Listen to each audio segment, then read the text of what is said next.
tonight we have a very special show, but you know what? All our shows are very special. I have an extravagantly wonderful, I'd like to use a little superficial words, but I have a very talented artist that's actually going to bless the show by the name of Miss Dessy Di Lauro. And what makes her so unique and so exceptional, she has the style of Nona Hendrix, the flair of Scott Joplin, and you roll it all into one. A little bit of that Mississippi juke joint. I'm talking about some of that Crossroad, Robert Johnson, Selling My Soul, to the man downstairs type of flavor. So definitely, fam, we are being taken over live and jumping at the Swing House tonight by the one and only Dessy Di Lauro. My love, how are you doing this evening? Good. I'm doing well. How are you? Yeah, I'm doing absolutely flavor. You know what? I don't say wonderful. I'm doing absolutely flavor. That's how I'm feeling. I'm feeling real good. All right. It's great to be back on the air, feeling really good, feeling extra cuddly. Young lady, you are exceptional. And the reason why I'm saying that so much because you bring so many different varieties of sound to your music. It's completely different from what I heard back in 2003. It's completely different. In 2003, which is a great CD, family, you definitely need to go out and pick that up, A Study of a Woman's Soul. But when you listen to that particular CD, it's very R&B-ish, very R&B-ish, a lot of ballads. And this, what you have now, is on a whole completely different genre. I mean, you hear a lot of the great Scott Joplin in it as far as the ragtime, but then you also get a little mixture of the Mississippi blues, that Delta type music, and your style is so reminiscent of Nona Hendrix. It's frightening. So please. Wow, that's a huge compliment. Thank you so much. Oh no, we're just keeping it real. We're keeping it real. Yeah, just a lot of growth from my first album to now. I mean, I've been raised on old jazz. I'm very jazz inspired, and my family collector of vinyl, so I had old 33-inch vinyl by Duke Ellington and Fats Waller and Cab Calloway and all that good old stuff, and basically was raised on that music, and I was trying to figure out how to incorporate that time that is, I'd say, is lost in today's music and not present, and make it relevant and cool again. So, kids, be bobbing their head to this kind of music and saying, this is interesting. This is, and it's so much a part of me that I had to bring it into today and make it relevant for today. Well, you did a wonderful job, and I must admit, the gentleman that you had in the video, there was somewhat of a womanizer. He reminded me so much of myself, maybe 15, 20 years. Really? Well, maybe 10, maybe 15 years ago. So I've been told, but I'll plead the fifth on that. I'll plead the fifth on that. I mean, as far as who was the brilliant person that came up with that idea as far as the concept of the particular video, as far as the direction they wanted to go, as far as, I guess, what to coincide with this particular single? Well, okay, just to give you a brief little summary of how I came about with the sound and the whole sound. I'm working with my partner, Ricky Pazzo, who's incredible keyboard player, did Diana Ross, toured with toured with Madonna on the last tour, has a song on Jill Scott's new album. We work together on all the songs. He writes, he arranges, comes up with a fusion of, we sit there and talk about it. We come up with a fusion and how we're going to, create this sound. And it just kind of happened on its own, and it's been growing and building. And as far as the music video, we've been talking about doing the same thing, is how to make it old and keep that same element of the 30s and that Harlem Renaissance feel and look to it, and bring it into today and make a kind of modern version of that. So we sat down, and at first we had some ideas about doing some Charlie Chaplin silent film type stuff, which we will be doing in the future for future singles, but kind of wanted to make it a little bit more edgier and futuristic and modern, and yeah, that's how we came about. And now Toledo, the guy that's playing the bad part in the video, he actually was a dancer in Paula Abdul's video. Was it Straight Up Now Tell Me? Straight Up Now Tell Me. He's actually doing the tap part. Really? So, okay. Yeah, and he's a performer on the scene out here in L.A. He's got his own show every Sunday night, and we came to find out that he was doing the tap part and was quite the dancer back in his day, and we decided to call him up. He's a perfect villain, the perfect bad guy. Kudos to him. He did an exceptional job. Because as I said, the first time I seen the video, and I had a very good friend of mine look and said, you know what, hey, you know what, you remind me of him a little bit. I said, wait a minute, come on now, that's not right. That's not right. That's not right. But I said, you know what, it's okay, it's no problem. For you, first and foremost, you're in Los Angeles right now. What is that like? Because I'm originally from Southern California, so I said, you know what? Once I get you on the show, I wanted to ask you, what has been the transition? How have you liked it so far? California is it's a big ocean with lots of big fish out here. There's a lot going on in LA, especially LA. It's been challenging. It's I come from Montreal. I'm from Canada, and it's a much smaller city.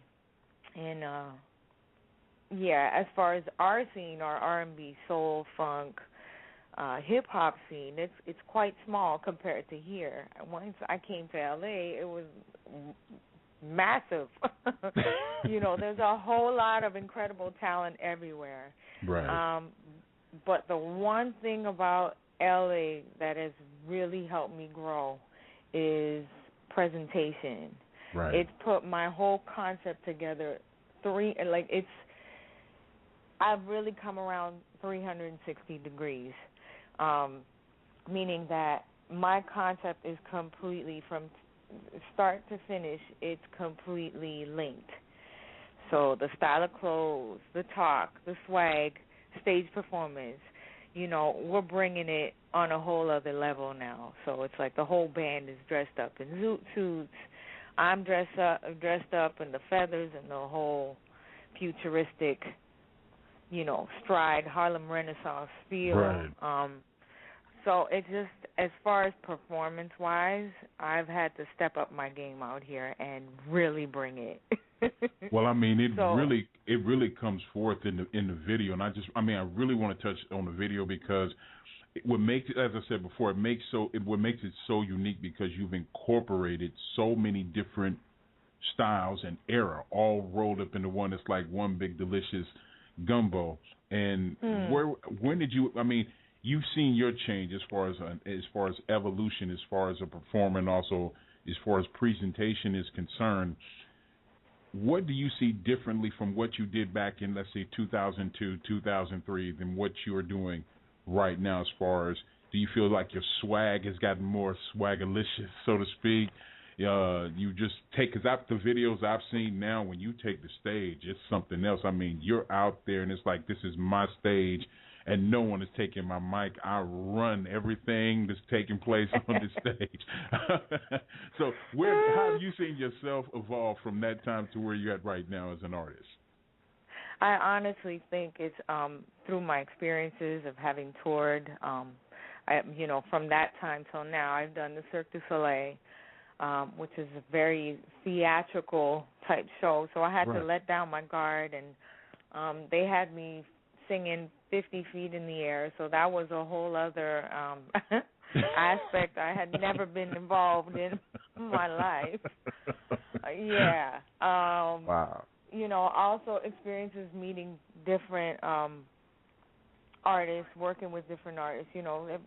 Throughout my from then till now, meeting with a bunch of guys in LA that I work with all the time at Harvell's. It's this place in Santa Monica, the House of Vibe All Stars. Going to check them out, going to see artists like Toledo Diamond at Harvell's. Just checking out the scene. I mean, it was so different because, in 2004 when I had put out The Study of a Woman's Soul, that was my first EP, first official EP, and I'm really proud of it.